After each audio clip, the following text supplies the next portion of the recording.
The modern world has sold you a fairy tale that is poisoning your household. They call it egalitarian parenting. They tell you that your family should be a democracy, that your children should have an equal vote in the direction of the tribe, and that authority is a relic of a dark past. They are wrong, and the evidence of their error is written in the exhausted eyes of mothers who have lost control of their own homes. A family is not a democracy, it is a hierarchy, and if you are not at the top, you are not a mother, you are a servant to the whims of the undisciplined. To understand why hierarchy is a biological necessity, we must look back at the Rift Valley. For 2 million years, the human tribe survived because it followed a vertical structure. There was no negotiation when a leopard approached the camp. There was no dialogue about whether it was time to migrate toward the water of Lake Natron. There was a leader, and there was order. The matriarch of the Paleolithic was the guardian of the fire and the architect of survival. She did not ask for permission to lead. She led because the alternative was extinction. When you flatten the hierarchy of your home, you are not being kind. You are being dangerous. You are placing the weight of sovereignty onto the shoulders of children whose brains, specifically the prefrontal cortex,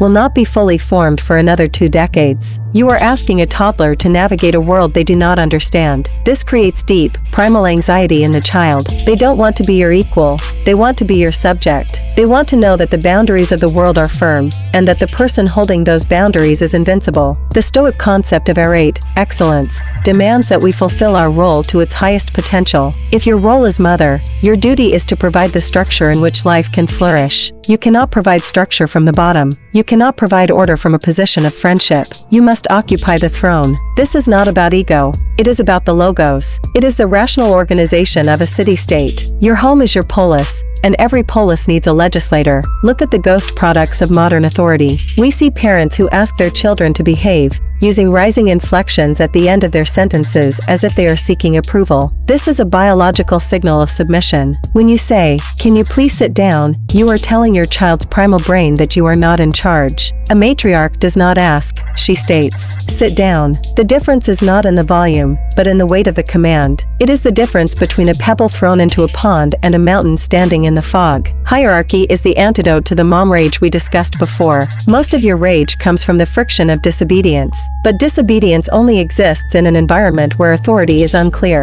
If the hierarchy is absolute, if your word is the law of the hearth, the friction disappears. You don't need to scream when you are the sovereign. A queen doesn't shout to be heard. Her presence alone dictates the frequency of the room. By placing yourself at the top, you are actually reducing the stress of the entire tribe. You are the cortisol shield that we built in our previous protocol. We must address the biology of the first chair. In any primate group, the leader consumes the best resources first. In the modern household, the mother often eats the leftovers, sleeps the least, and places her needs at the absolute bottom of the pile. You think this is sacrifice. I tell you it is sabotage. If the general of the army is starving and sleep-deprived, the army falls. By putting yourself at the top of the hierarchy, you are ensuring the health of the entire system. Your nutrition, rich in the fats and proteins our ancestors thrived on, is a tactical necessity. Your sleep is a strategic requirement. Your Stoic study is the maintenance of the tribe's intelligence. A more fatty, love your fate as the leader. Do not apologize for it. The English-speaking world is currently obsessed with gentle yielding, but notice the results. A generation of children with no internal compass and mothers who are medicated just to get through the day. This is the result of a collapsed hierarchy. To rebuild it, you must embrace the Iron Matriarch persona. You must be 170 centimeters of unyielding authority. When you enter a room, the energy should shift, not through fear,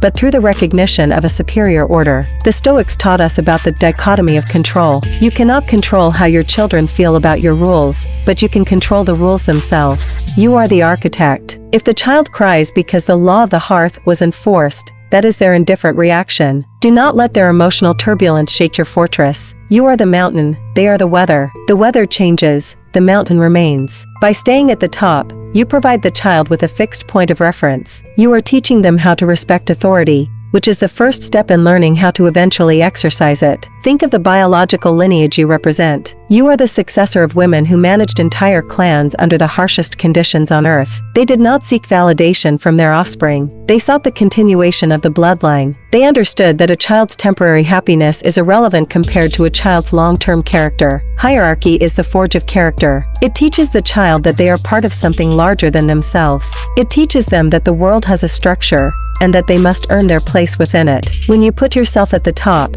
you are also teaching your sons how to respect the strength of a woman and your daughters how to embody it. You are breaking the ghost cycle of the weak, overextended mother who begs for cooperation. You are replacing it with the image of the matriarch who commands respect through her own self-mastery. This is the ultimate Stoic shield. If you cannot be moved by a toddler's tantrum, you will not be moved by the storms of the world.